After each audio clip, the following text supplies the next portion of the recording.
Reinando em cada coração nessa noite. Irmãos, é um prazer estar aqui com vocês para louvarmos a Deus. Eu sou aqui do Ideal mesmo. Eu mudei do bairro há um ano, mas morei 29 anos aqui no Ideal.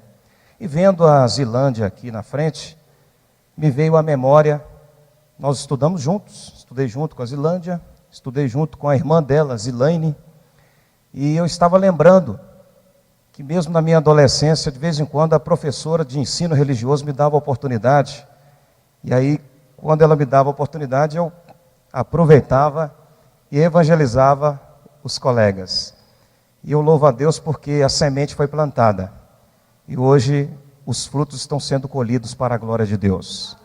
Daquela turma tem pastores, tem missionários, tem escritores. Que bênção! Glória a Deus por isso. Porque a palavra de Deus, ela não volta vazia. A palavra de Deus, ela atinge o coração do homem, porque ela é poder.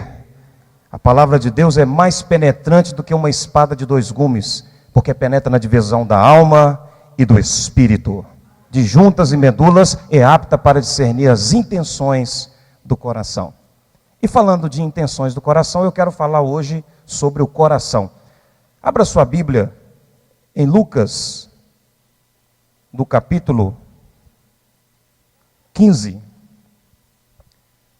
Como o pastor disse, eu sou pastor da Igreja Batista Renascer há 12 anos, lá no Parque das Águas.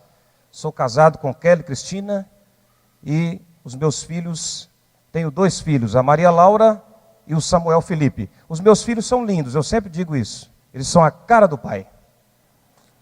Modéstia à parte. Se coloque de pé, vamos ler Lucas capítulo 15.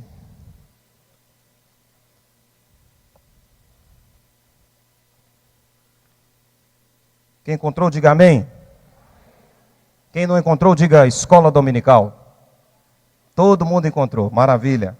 Mas a escola dominical é que horas, pastor? Aqui na igreja? 9 horas, tá? Não falte. Escola bíblica, 9 horas da manhã. Irmãos, a palavra de Deus diz assim, Lucas do capítulo 15, versículo 19 em diante. Diz assim: já não sou digno de ser chamado teu filho. Faze-me como um dos teus trabalhadores. Então, levantando-se, foi para seu pai. Quando ainda estava longe, viu o seu pai e se moveu de íntima compaixão.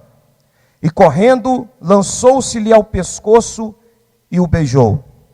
O filho lhe disse: pai, pequei contra o céu e perante ti, já não sou digno de ser chamado teu filho.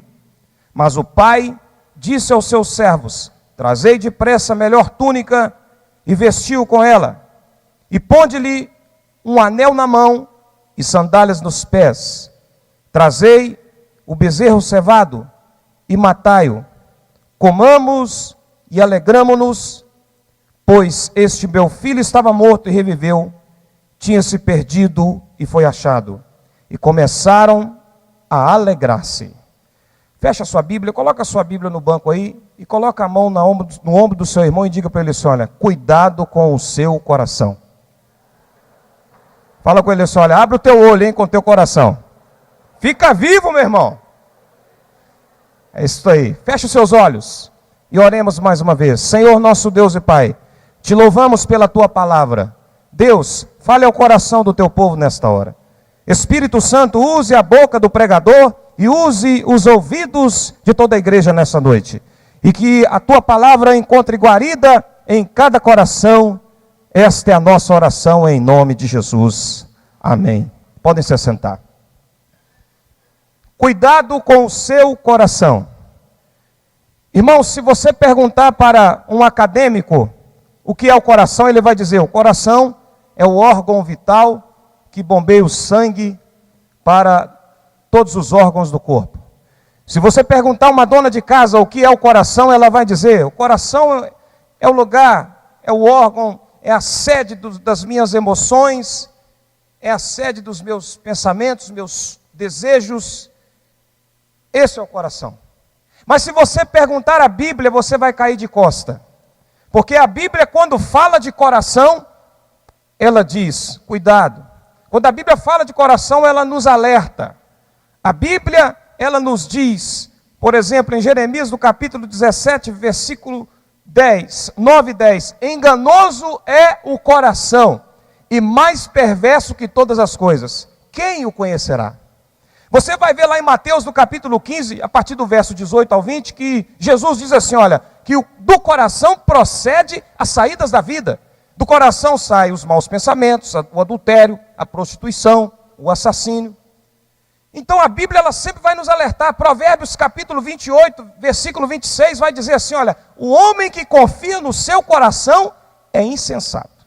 Então a Bíblia, ela sempre vai nos alertar, dizendo, cuidado com o seu coração. E Jesus aqui nesse texto, ele monta um quadro de uma família bem-sucedida. Uma família que tudo ia bem, uma família rica, um pai rico, possuidor de muitas posses. Porém, tudo ia bem até que o coração entrou no meio do negócio. Até que o coração entrou na situação. O coração entrou e escondeu muitas coisas do filho pródigo e do seu irmão, o filho da casa, que eu quero falar aqui. Porque, irmãos, o coração, ele nos prega peças. Quem de nós aqui nunca aconteceu? Você às vezes conheceu uma moça, o rapaz conhece a moça e falou, não, é de Deus, vai dar certo, vai, e não foi nada. Quantos de nós não abrimos um negócio? Quantos de vocês já pensaram em abrir um negócio, um empreendimento, fazer uma sociedade, e você acredita, você fala, até diz assim, olha, não, estou sentindo no meu coração que vai dar certo. Vai e não dá certo coisa nenhuma. É o coração. O coração nos prega peças. E eu quero falar aqui de coisas que o coração escondeu do filho pródigo. E a primeira coisa que escondeu do filho pródigo foi que herança do pai, longe da casa do pai, acaba. Herança do pai, longe da casa do pai, ela acaba. Irmãos, sabe por que você é abençoado? Porque você está aqui na casa do pai. Sabe por que você é bem sucedido? Porque você está na casa do pai. Sabe por que você prega bem, você canta bem? Porque você está na casa do pai. Experimenta sair da casa do pai para você ver o que vai acontecer. Experimenta. Sai da casa do pai para você ver. Na casa do pai você é abençoado. Na casa do pai você é até bonito. Agora sai da casa do pai para você ver se você não fica feio. Porque a Bíblia fala que o coração alegre aformoseia o rosto. Quem é bonito aí dá glória a Deus. Amém. Agora, irmão, se você sai da casa do pai, aí, meu filho, a coisa se complica. Não experimenta sair da casa do pai, não. Eu quero aqui fazer um comparativo. Por exemplo, Saul e Davi. Todos dois foram ungidos pelo mesmo rei. Todos dois reinaram na mesma nação. Todos dois se assentaram no mesmo trono. Agora eu te pergunto, por que um é chamado rejeitado por Deus e o outro é chamado de homem segundo o coração de Deus? É simples. Saul, ele foi rejeitado pelo Senhor porque Saul, ele trocava a presença de Deus por outras coisas. Tanto é que Deus o rejeitou porque ele desobedeceu. Era para ele cumprir uma ordem do profeta Samuel e ele desobedeceu.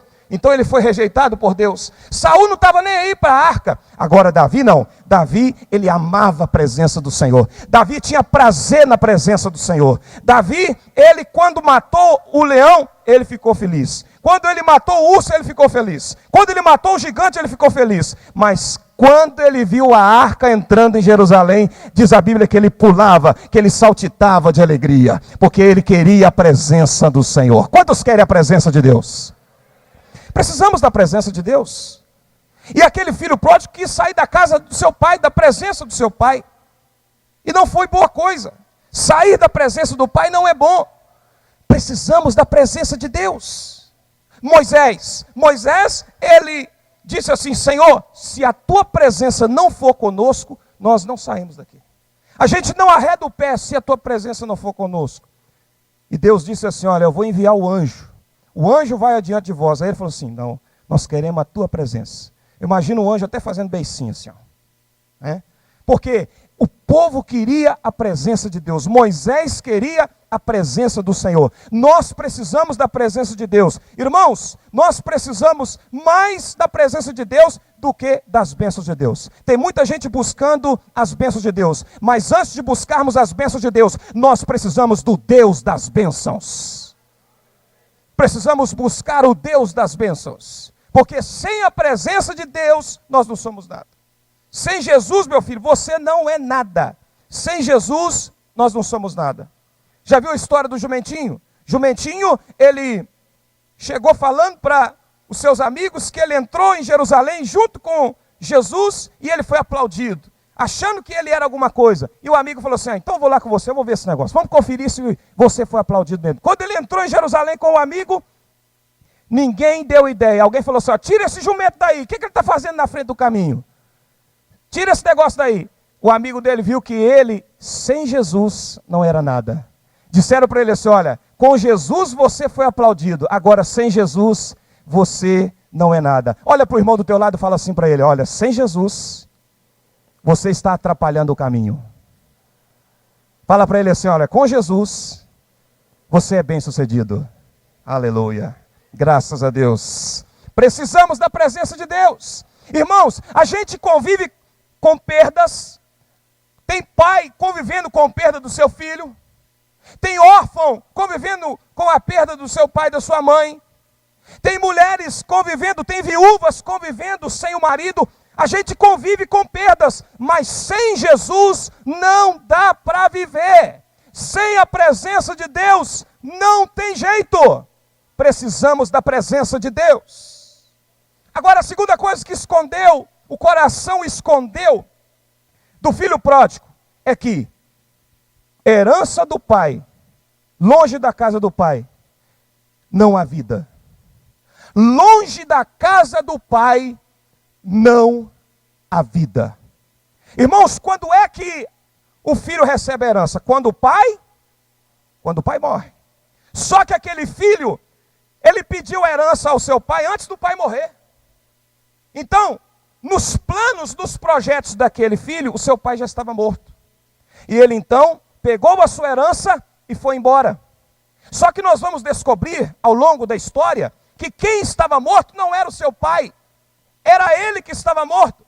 Porque quando ele encontrou com o seu pai o avistou de longe e foi até os braços dele, o seu pai o abraçou e disse assim, olha, o meu filho estava morto e agora reviveu. Então, longe da casa do pai, não há vida. Sabe onde há vida? É na presença do Pai. A vida abundante, a vida e vida abençoada. Quantos têm sido abençoados na presença de Jesus?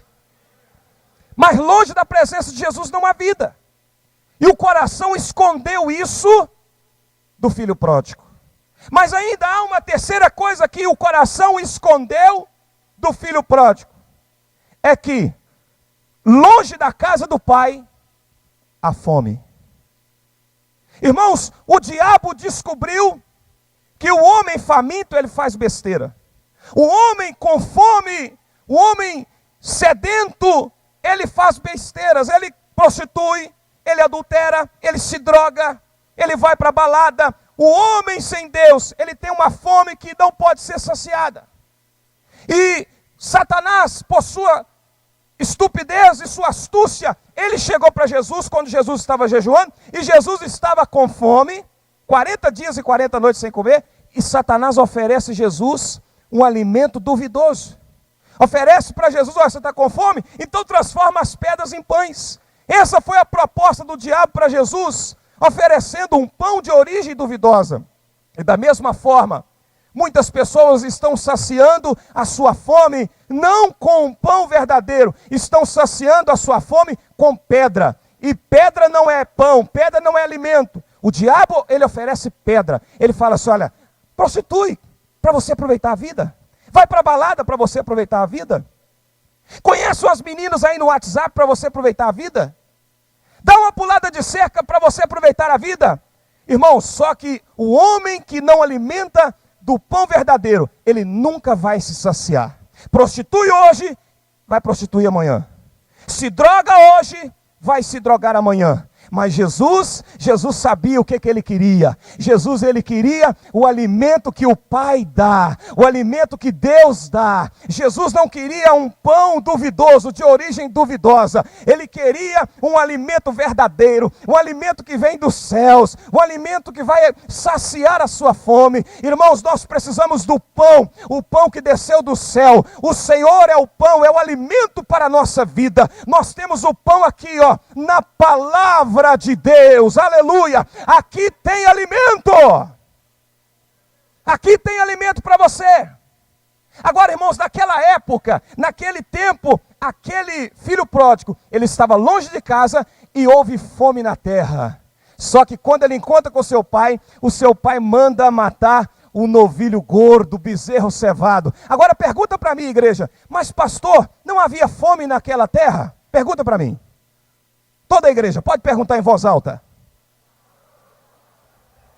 Sim, irmãos, eu vou responder para você. Havia fome na terra, lá fora, mas na casa do Pai havia novilho gordo, na casa do Pai tinha bezerro cevado, na casa do Pai tem pregação, na casa do Pai tem louvor, na casa do Pai tem alimento, na casa do Pai tem casamento abençoado, na casa do Pai tem vitória para você. Aplauda ao Senhor, aleluia, glória a Deus, glória a Deus. Na casa do Pai tem alimento, na casa do Pai tem vitória para nós. Agora, irmãos, eu vou mexer com o filho da casa.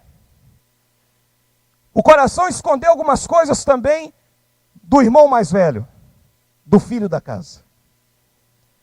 E diga-se de passagem, irmãos, que se o filho pródigo encontra com seu irmão mais velho, antes dele encontrar com seu pai, a coisa poderia esquentar. Diga-se de passagem também, nota de rodapé.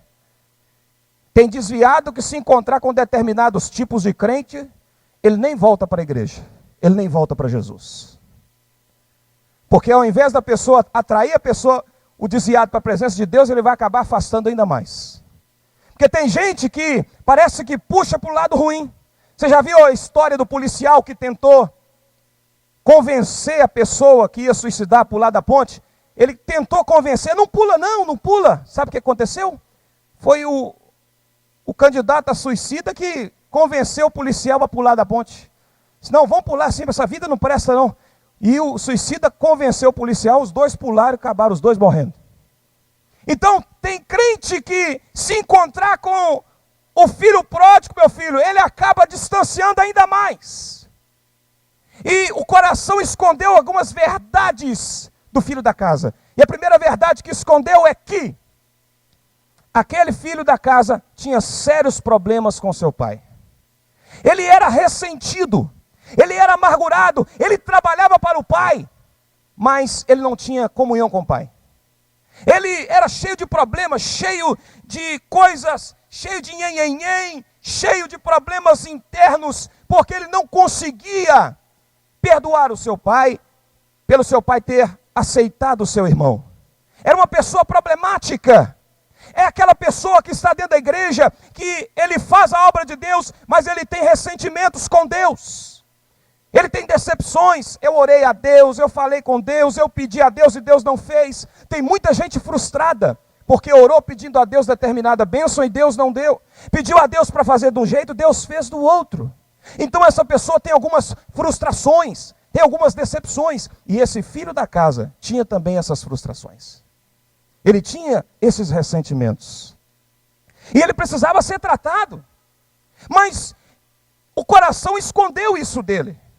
O coração escondeu isso e ele então guardava uma mágoa no seu coração. Ele guardava uma mágoa muito grande. E outra coisa que o coração escondeu dele é que a justiça dele era injusta. Quando ele ouve as danças, ele ouve a festa, ele chega e pergunta, o que está acontecendo aí? Aí chega um lá e diz, olha, seu irmão chegou aí, o seu pai abraçou ele e mandou colocar a roupa nele, mandou matar o novilho gordo. E aí nós estamos fazendo a festa, estamos comemorando a chegada do seu irmão. E ele não quis entrar, ele não quis aceitar a misericórdia que o seu pai havia exercido. E então o seu pai vai ao seu encontro, vamos entrar, meu filho. Não, pai, Olha para você ver a mágoa do coração do filho da casa. Ele disse assim: olha, pai. Eu imagino ele falando assim, pastor Wagner: pai, há tanto tempo que eu estou aqui. Eu estou trabalhando no nosso linguajar. Eu estou ralando aqui. E o senhor não me deu nem um cabritinho. E agora, vem esse teu filho. Olha a mágoa. Olha a mágoa dele. Vem esse teu filho aí, ó. Ele nem chamou de irmão. Falou: esse teu filho. E aí o senhor vai e mata um bezerro cevado. O senhor vai e faz comida de primeira. E o pai dele falou assim: filho, você sempre está comigo. Tudo que é meu é seu. Agora, nós não deveríamos nos alegrar com seu irmão, que estava morto e reviveu, que estava perdido e foi achado? Ah, irmãos, olha para você ver a maldade no coração desse filho da casa. Eu diria na hora: você é filho da casa, excelente figura para quem quer fazer justiça, excelente figura para quem nunca errou na vida. Porque tem gente, irmão, que guarda mágoa no coração e não perdoa e não aceita. O mundo dá muita volta. E às vezes chega uma pessoa arrebentada e vem para a presença de Deus. Nós precisamos acolher essa pessoa como nosso irmão. Sabe por quê? Porque a obra é do Espírito Santo de Deus. O Espírito Santo transforma, o Espírito Santo muda a vida do homem. Eu prego essa palavra, irmãos, já há 25 anos. E eu não me arrependo de dizer que essa palavra tem poder, que essa palavra transforma e muda o caráter do homem. Essa palavra muda. Essa palavra transforma. E aquele filho, ele precisava compreender isso. Mas nessa noite o Senhor está dizendo para você: olha, não guarde mágoa no seu coração, porque eu quero abençoar a sua vida. Eu quero abençoar você. Eu quero abençoar você. Não deixe que o coração esconda de você esse sentimento. Não, esse sentimento de raiva, esse sentimento de que você foi esquecido, você foi deixado de lado. Sabe por quê? Deus está olhando para você, está contemplando a sua vida, e você vai ser abençoado também. E aquele filho da casa guardou mágoa no seu coração, guardou raiva, guardou rancor, e o coração escondeu isso dele. Mas, irmãos, diante dessa mensagem, se eu falasse aqui somente o que o coração escondeu do filho pródigo e o que o coração escondeu do filho da casa, se a mensagem fosse só isso, seria uma mensagem muito dramática, uma mensagem muito incompleta. Por isso, eu quero agora revelar. Nós vimos o que o coração escondeu dos dois irmãos, mas nessa hora eu quero revelar o coração do Pai. O coração do Pai. Diante desse problema todo, diante dessa confusão toda, nós precisamos conhecer o coração do Pai. E vale a pena conhecer o coração do Pai. Vale a pena conhecer. Irmãos, e a primeira lição que eu aprendo aqui no coração do Pai é que o Pai, ele não obriga ninguém a ficar na sua casa. O Pai, ele não obriga ninguém a ficar na presença dele. Tanto é que o pai deu herança para o filho e o enviou. Meu irmão, Deus, ele quer que você seja definido, seja decidido. Deus, ele quer que você seja uma pessoa decidida e que você nessa noite se decida por servir ao Senhor, por estar constantemente na presença e na casa do Pai. Porque há muita gente definida para o mal, tem gente definida para o bem e há muita gente indefinida. Quer ver exemplo de definição para o mal? Jezabel, ela era definida, ela falou assim: olha, eu odeio Elias, eu vou matar ele, eu adoro a Baal e eu vou matar Elias. Ela era definida para o mal. Quer ver? Faraó, ele era definido também. Ele falou assim: olha, o povo de Israel, eu vou matar esse povo. Ele estava decidido, ele viu as pragas, ele viu os milagres, mas ele estava definido: eu vou matar esse povo. Os filisteus, eles estavam definidos, eles estavam vendo a arca do Senhor, fazendo o Deus Dagom deles quebrar todo, ficar sem braço e sem perna, mas ainda assim eles falaram assim: nós estamos definidos, manda essa arca embora daqui. Eram definidos para o mal. Agora tem gente também que é definido para o bem. Quer ver? Daniel, ele era definido para o bem. Ele, mesmo com muitas atividades, mesmo com muitas tarefas, ele ainda arrumava tempo, ele orava 3 vezes ao dia, ele era definido. Sadraque, Mesaque e Abdenego, eles eram definidos para o bem, mesmo sabendo que eles iriam virar churrasquinho, mas eles disseram: nós não vamos nos prostrar diante de Nabucodonosor e da sua imagem. Eles eram definidos. Agora na Bíblia, irmãos, tem gente também que vive indefinido. Agar, por exemplo, Agar, ela precisava definir se ela servia ao Deus de Israel ou se ela servia ao Deus do Egito. Tanto é que ela foi para o deserto. Ela tinha que definir. Na Bíblia nós vamos ver, por exemplo, Balaão, ele era indefinido. Ele não sabia se dava ouvido para Deus ou se dava ouvido para Balaque. Ele precisava decidir. Outro exemplo de indefinição, Geazi. Geazi, ele servia o profeta Eliseu, mas ao mesmo tempo ele estava de olho na riqueza e no ouro de Naamã. Então ele precisava definir. E Deus, irmãos, o coração do Pai nos ensina que nós temos que ser definidos para servir ao Senhor. Quantos querem servir ao Senhor de todo o seu coração? Aleluia! E o segundo segredo que eu quero revelar do coração do Pai é que o Pai, Ele não desiste de você. Ele não desiste. O filho pródigo fez o que fez, gastou tudo que tinha e voltou. E o pai o recebeu de braços abertos. Ele recebeu o filho que estava morto. Irmãos, eu te pergunto, quem compraria um barranco? Quem compraria um morto? Jesus foi lá e comprou. Comprou com seu sangue.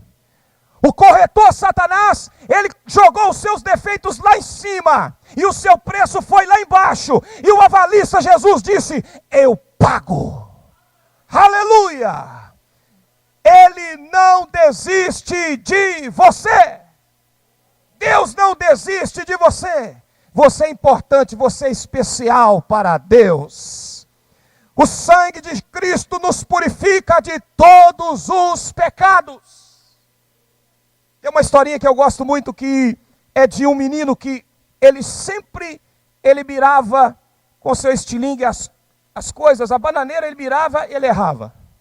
Ele mirava o pé de goiaba e errava. Aí teve um dia que ele mirou o pato da vovó. Tei! Na cabeça do pato. O pato morreu na hora. Ele olhou para um lado e para o outro para ver se ninguém estava vendo. A irmã dele estava vendo. Matou o pato da vovó. Aí, chegava a hora de lavar as vasilhas. A vovó falou assim: hoje, vamos lavar a vasilha, filho? Vamos lavar a vasilha, filha? Mandava a menina lavar a vasilha. Quando era a vez da menina, ela falava assim: não, hoje é o meu queridinho, irmãozinho queridinho que vai lavar as vasilhas. E aí o menino se sentia escravo. Pegava o avental e lavava as vasilhas. Toda vez que era ela falava: meu irmãozinho que vai lavar. Porque se ele não lavar, eu tenho um segredinho para contar. E o menino todo dia se escravizando. Teve um dia que ele enfesou, não aguento mais, eu não aguento mais. Ele arrancou o avental, foi lá no quarto da vovó e falou assim: vovó, eu quero te falar uma coisa. A senhora sabe aquele patinho da senhora que sumiu? Já tem uns dias já que sumiu, né, vovó? Sabe aquele patinho? Sei, meu filho. Ô, vovó, eu matei o pato, acertei o pato, matei, enterrei ele para a senhora não ver, vovó. A vovó falou assim: eu sei, meu filho, eu sabia, eu vi tudo. Vó, a senhora viu e não falou nada, deixou sofrendo, por que a senhora não falou, vó? Meu filho, eu queria ver até quando você ia ser escravo da sua irmã. Irmão, da mesma forma, o Senhor está dizendo para nós nessa noite: não seja escravo, arranca o avental. Satanás, ele está lá colocando um avental em você, dizendo: vai prostituir, vai fazer as coisas erradas. Satanás está te acusando. Arranca o avental e vem para a presença do Pai, porque nenhuma condenação há para os que estão em Cristo Jesus. Aleluias! Glória a Deus! Louvado seja o nome do Senhor! Glória a Deus! E para concluir essa mensagem, o último segredo do coração do Pai é que o Pai, Ele te quer de volta. O Pai te quer de volta. Quando o homem pecou no Éden, o Éden ficou vazio. Deus ficou sem o homem e o homem ficou sem Deus. E Deus sentiu isso. Porque Deus nos ama tanto, irmãos. O Éden ficou vazio. E nessa história aqui do filho pródigo, a parte mais linda, pastores, que eu acho, foi quando mandou matar o novilho gordo, ou o bezerro cevado. Mas a parte mais triste é quando alguém teve que morrer. Para que comemorasse a festa, alguém teve que morrer. Para que Isaac não fosse morto, tinha que aparecer um cordeiro para substituí-lo. O povo de Israel, para que os pecados fossem expiados, precisava de cordeiros serem mortos, e cordeiros foram mortos. E meus irmãos, ecoou dos séculos, desde o Éden vazio, sem a comunhão com Deus, ecoou pelos séculos. Onde está o cordeiro? Abraão disse: Deus proverá. Até que apareceu um homem chamado João Batista, que apontou o dedo para ele e disse: eis o cordeiro que tira o pecado do mundo. O cordeiro veio. Sabe por que o cordeiro veio? Para que o véu do templo se rasgasse de alto a baixo. Hoje o Santíssimo, ele pode entrar no átrio. Hoje o átrio pode entrar no Santíssimo. Hoje Jesus visita a casa de Zaqueu. Hoje a mulher toca nas vestes de Jesus e é curada. Porque hoje não há mais separação. Jesus, ele nos deu o livre acesso. Aleluia! Ele quer você de volta. Ele nos quer de volta. Ele nos ama tanto, irmãos. Ele te ama tanto. E Ele nos quer de volta. Se coloque de pé.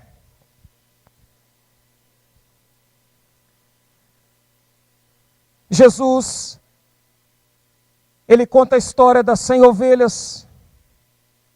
Que o pastor largou as 99 e foi até aquela ovelhinha perdida. Se Jesus não larga as 99 e vai até aquela ovelha perdida, aquela ovelha não seria salva. Mas o Senhor foi até ela, aleluia, para poder resgatá-la. O Senhor vai até você, o Senhor quer você de volta. Nós somos muito independentes às vezes, irmãos. Se nós fôssemos mais dependentes de Deus, se nós fôssemos mais dependentes do Senhor. Tem uma história do menino que ele entrou no aeroporto. Quando a pessoa sentou do seu lado, ele falou assim: o senhor cuida de mim nessa viagem? Ele falou: eu cuido. Daí a pouco a aeromoça passou: estou de olho em você, hein, Joãozinho? Aí o moço olhou assim: ó, a aeromoça conhece ele. Daí a pouco o comissário de bordo passou: tamo junto aí, hein, Joãozinho? Aí ele olhou assim: olha, o comissário também conhece. Aí perguntou ao menino: escuta aqui, todo mundo te conhece? Ele falou assim: eu pedi para todo mundo cuidar de mim. Peça ao Senhor para cuidar de você nessa noite. Levanta suas mãos para o alto. Deus está aqui nessa noite. Deus cuida de você, pastora Rosaura. Deus cuida de você, pastor Wagner. Deus cuida do senhor, pastor Herbert. Deus cuida da igreja. Deus está cuidando de nós. Deus está cuidando. Agora Ele quer você na presença dEle. Ele quer você em comunhão com Ele. Ele quer você adorando, exaltando o nome dEle. Oh, aleluia! Ore comigo, Senhor Deus. Pai, nós te adoramos porque o Senhor nos recebe de braços abertos. Nós te adoramos, ó Deus, porque os acusadores se levantam contra nós. Nós te adoramos porque o inimigo se levanta contra nós. Mas o Senhor nos perdoa e nos diz que nenhuma condenação está para aqueles que estão em Cristo Jesus. Oh Deus, Deus amado, abençoa, Senhor, esta igreja. Que a bênção do Senhor esteja sobre cada vida, sobre essa moça, sobre esse rapaz, sobre essa criança, sobre esse adolescente, sobre este homem, sobre esta mulher, sobre esta família, ó Deus, a família Shalom, a família, meu Deus, do Senhor aqui neste lugar. Meu Deus, abençoa o teu povo, abençoa a tua igreja hoje e para todo sempre. Amém e amém. Aplauda o nome do Senhor. Glória a Deus. Glória a Jesus. Deus abençoe. Irmãos, vou passar a palavra para o pastor. Quero agradecer de coração. Hoje é um dia muito especial na minha vida, na vida da Igreja Batista Renascer. Hoje nós vamos consagrar os diáconos da igreja e eu peço as orações dos irmãos. Mas eu quero aqui, antes de passar a palavra para o pastor, e dizer que eu estou ali com alguns DVDs de mensagens que eu prego. A mensagem, o que você precisa ser e fazer, e o que você precisa deixar de ser e fazer. E a mensagem, como a sua família reage diante de Jesus. Se os irmãos se interessarem em comprar para abençoar alguém, para evangelizar, tá bom? Tá ali, Deus abençoe. Muito obrigado pela honra de estar aqui com vocês. Deus abençoe, um grande abraço a todos. Aleluia. Nós estamos encerrando. Quero agradecer ao pastor Emerson de estar conosco.